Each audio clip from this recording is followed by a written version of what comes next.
യുദ്ധം ഒന്നിനും പരിഹാരമല്ല. സുഹൃത്തുക്കളെ, ഏവർക്കും നമസ്കാരം. ഇപ്പോൾ ഇവിടെ പറഞ്ഞു വരുന്നത് മിഡിൽ ഈസ്റ്റിൽ ഒത്തിരി കാലമായിട്ട് നടന്നുകൊണ്ടിരിക്കുന്ന യുദ്ധങ്ങൾ നമുക്കറിയാവുന്ന പരമാർത്ഥമാണല്ലോ. ഈ യുദ്ധം ഒന്നിനും പരിഹാരമല്ല എന്ന് മനസ്സിലാക്കാൻ ഈ പരിശുദ്ധ റംസാൻ മാസത്തിൽ തന്നെങ്കിലും അതിന് അവസരം കൊടുക്കാതെ വ്യാപാരികൾക്ക് ആയുധം നിർമ്മിക്കുന്ന സാമഗ്രികൾ, ആയുധവുമായി ബന്ധപ്പെട്ട സ്ഫോടക വസ്തു സപ്ലൈ ചെയ്യുന്ന വ്യാപാരികൾക്ക് ഒരു കാരണവശാലും യുദ്ധം നിൽക്കാൻ താല്പര്യമുണ്ടാവില്ല. അത് നമുക്കറിയാവുന്ന പരമാർത്ഥമാണ്. യുദ്ധം ഒന്നിനും പരിഹാരമല്ല എന്നും നമുക്ക് അറിയാവുന്ന പരമാർത്ഥമാണ്. ഇവിടെ മിഡിൽ ഈസ്റ്റിൽ ഒത്തിരി കാലമായിട്ട് പല രീതിയിലുള്ള ആക്രമണങ്ങൾ നടന്നുകൊണ്ടിരിക്കുന്നു. അതിനെ ഉസ്മാനിയ അപലപിക്കുന്നു.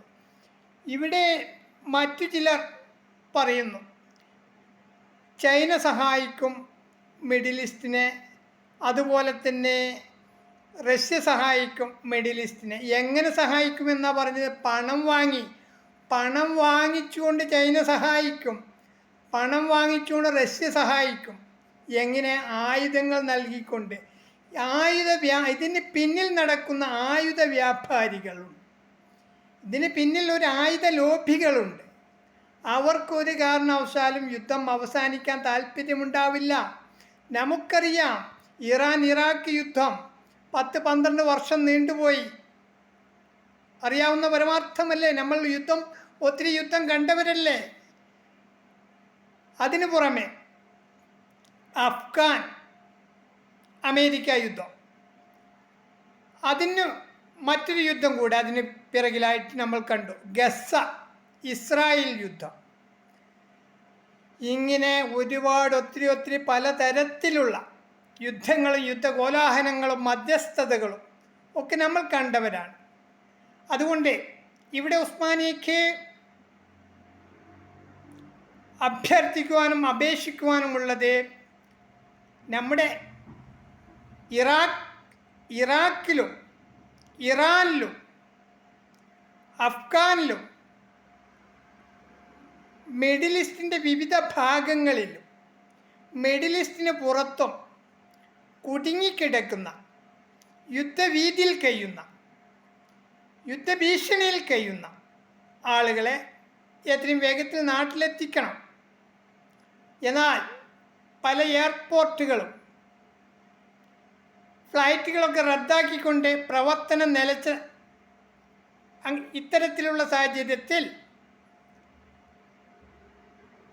1 കോടിയിലധികം ജനങ്ങൾ, ഇന്ത്യ രാജ്യത്തുള്ളവർ മിഡിൽ ഈസ്റ്റിലും മറ്റും രാജ്യങ്ങളിലും ബിസിനസ്സുകളും ജോലികളുമായി കഴിഞ്ഞു പോകുന്നു വിവിധ തരത്തിൽ. എന്നാൽ ഇവരെ സംരക്ഷിക്കുക, ഇവരെ സുരക്ഷിത സ്ഥാനത്തേക്ക് ഇതിൽ ഏകദേശം 20 ലക്ഷത്തിനടുത്ത ആളുകൾ ഇറാൻ ഉൾപ്പെടെയുള്ള സൗദി, ഒമാൻ, അതുപോലെ തന്നെ ഖത്തർ, വിവിധ അറേബ്യൻ രാജ്യങ്ങളിൽ യുദ്ധഭീതിയിൽ കഴിഞ്ഞുകൊണ്ടിരിക്കുന്നതാണ് 20 ലക്ഷത്തോളം. ഈ 20 ലക്ഷത്തോളം ആളുകളിൽ പലരും ജോലിക്ക് പോലും പോകാൻ പറ്റാത്ത, വീട്ടിൽ നിന്ന് പുറത്തിറങ്ങാൻ സാധിക്കാത്ത സിറ്റുവേഷനിലാണ് കഴിഞ്ഞു പോകുന്നത്. ഇവരുടെ കുടുംബത്തിൻ്റെ വിഷമങ്ങൾ നമുക്കറിയാവുന്നതാണ്. ഇവരോടൊപ്പം ഉസ്മാനിക്ക് പറയാനുള്ളത്, വിദേശത്ത് കഴിയുന്ന, ജോലിയും മറ്റ് പ്രവൃത്തിയുമായി കഴിയുന്ന ഈ പരിശുദ്ധ റംസാൻ മാസത്തിൽ നിങ്ങളവിടെ വളരെ പ്രയാസത്തിലാണ്. നമുക്കറിയാവുന്ന പരമാർത്ഥമാണ്. നിങ്ങളുടെ വിഷമത്തിൽ നമ്മൾ പങ്കുചേരുന്നു. നിങ്ങളുടെ ഈ പരിശുദ്ധ റംസാൻ മാസത്തിൽ സംഭവിക്കാൻ പാടില്ലാത്ത പല രാജ്യങ്ങളിലും യുദ്ധമായിട്ടും മറ്റു പല രീതിയിലും പരിശുദ്ധ റംസാൻ മാസത്തിൽ പോലും ഇവർക്ക് ഈ യുദ്ധത്തിന് അവസരമുണ്ടാക്കി കൊടുക്കാതെ ഈ ആയുധ വ്യാപാരികളെ സംരക്ഷിക്കുന്നതിൽ നിന്ന് ഒന്ന് വിട്ടു നിൽക്കാൻ ഇവർക്ക് സാധിച്ചില്ല, ഈ ഭരണാധികാരികൾക്ക് സാധിച്ചില്ല. അത് ഉസ്മാനിയയ്ക്ക് വളരെ വിഷമമുണ്ട്. അതിന് ഇരകളായിട്ടുള്ള നമ്മുടെ ഇന്ത്യക്കാർ, 1 കോടിയോളം വരുന്ന ഇന്ത്യക്കാർ മിഡിൽ ഈസ്റ്റിൻ്റെ വിവിധ ഭാഗങ്ങളിൽ ബിസിനസ്സുകളും ജോലികളുമായിട്ട് കഴിഞ്ഞു പോയിക്കൊണ്ടിരിക്കുന്നു. അറിയാവുന്ന പരമാർത്ഥമാണ്. യുദ്ധം നമ്മളെ ഒരുപാട് കണ്ടവരാണ്. ഞാൻ പറഞ്ഞല്ലോ, ഈ ഇറാൻ ഇറാഖ് യുദ്ധം, അതുപോലെ അഫ്ഗാൻ അമേരിക്ക യുദ്ധം, ഗസ ഇസ്രായേൽ യുദ്ധം, ഇങ്ങനെ തുടങ്ങിയ പലതരത്തിലുള്ള യുദ്ധങ്ങൾ. പക്ഷേ ഈ പരിശുദ്ധ റംസാൻ മാസത്തിൽ പോലും ഇത്തരത്തിൽ ഒരു പുതിയ യുദ്ധത്തിന് അവസരം കൊടുക്കാതെ ഈ ആയുധ ലോബികളിൽ നിന്നും വിട്ടു നിൽക്കാൻ ഇവർക്ക് സാധിക്കാത്തതിൽ, ഈ അറബികൾക്ക് സാധിക്കാത്തതിൽ ഉസ്മാനിയക്ക് വളരെ വിഷമമുണ്ട്. ഇവിടെ മനസ്സിലാക്കേണ്ട യാഥാർത്ഥ്യം, നമ്മൾ 20 ലക്ഷത്തോളം നമ്മുടെ ആളുകൾ യുദ്ധഭീതിയിലാണ് അവിടെ കഴിഞ്ഞുകൊണ്ടിരിക്കുന്നത്. ഏത് നിമിഷവും അപകട സാധ്യത ഉണ്ടാവാം. ആ രൂപത്തിലാണ് 20 ലക്ഷത്തോളം ആളുകൾ, ഈ 1 കോടിയോളം മിഡിൽ ഈസ്റ്റിൽ, ഇന്ത്യയിലെ 144 കോടിയിലധികം വരുന്ന ജനങ്ങളിൽ 1 കോടിയോളം ജനങ്ങൾ മിഡിൽ ഈസ്റ്റിൽ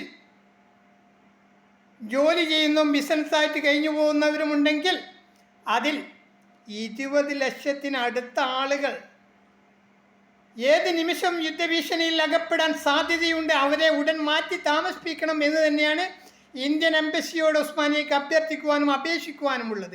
ഇന്ത്യൻ എംബസിക്ക് എന്നും പരാതികളുടെ കൂമ്പാരം തന്നെയാണ് ഉണ്ടായിട്ടുള്ളത്.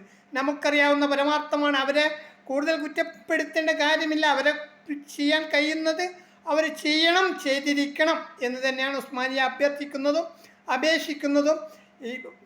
ഇപ്പോൾ പല ഭാഗത്തും ഫ്ലൈറ്റുകളൊക്കെ റദ്ദാക്കിയത് കാരണത്താൽ ഫ്ലൈറ്റ് ഓടാൻ തുടങ്ങിക്കഴിഞ്ഞാൽ അവരെ നാട്ടിലെത്തിക്കാൻ ശ്രമിക്കണം.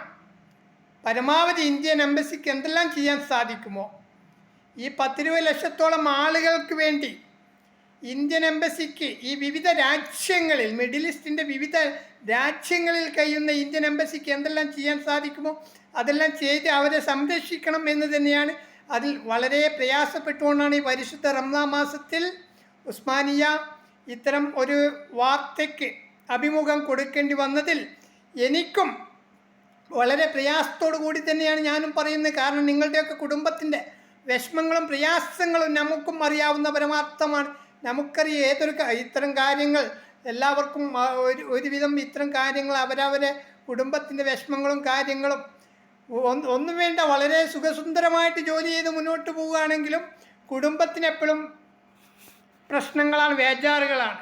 കാരണം അറേബ്യൻ രാജ്യങ്ങളിൽ, മിഡിൽ ഈസ്റ്റിൽ എവിടെയെങ്കിലും ഒരു യുദ്ധം പൊട്ടിക്കഴിഞ്ഞാൽ അവർ എപ്പോഴും പരിഭ്രാന്തിയിലാണ്. അതുകൊണ്ട് തന്നെയാണ് ഉസ്മാനിയ അത്തരം വിഷമങ്ങൾ അറിയാവുന്ന നമുക്ക് അറിയാവുന്ന പരമസത്യം തന്നെയാണ്.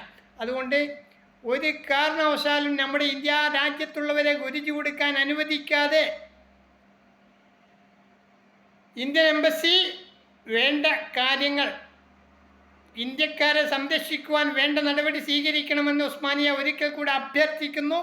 അതോടൊപ്പം ഈ വിഷമത്തിൽ വിദേശ രാജ്യങ്ങളിൽ യുദ്ധഭീതിയിൽ കഴിയുന്ന, വളരെ പ്രയാസപ്പെട്ട് കഴിയുന്ന ഇന്ത്യക്കാരുടെ വിഷമത്തിൽ ഉസ്മാനിയയും വളരെ വേദനയോടെ പങ്കാളി. അതുപോലെ തന്നെ മറ്റൊരു കാര്യം ഉസ്മാനിയക്ക് പറയാനുള്ളത്, ഇത്തരം യുദ്ധം പരിശുദ്ധ റംസാൻ മാസത്തിൽ ഒരു കാരണവശാലും ഇതിൽ നിന്നൊന്ന് വിട്ടുനിൽക്കാൻ ഈ അറബികൾക്ക് സാധിച്ചില്ലല്ലോ.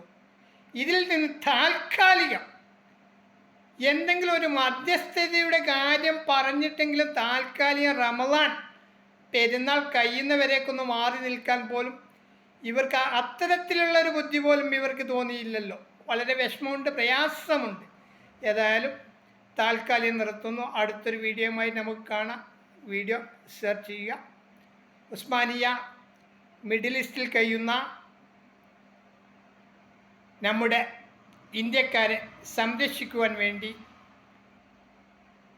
ഒത്തിരി വീഡിയോസുകൾ ഇന്ത്യൻ എംബസിയുമായി ബന്ധപ്പെട്ട വീഡിയോസുകളൊക്കെ അയച്ചുകൊണ്ടിരിക്കുന്നു. വീഡിയോ ഷെയർ ചെയ്യുക, ലൈക്ക് ചെയ്യുക, കമൻറ്റ് ചെയ്യുക. എല്ലാവർക്കും നമസ്കാരം.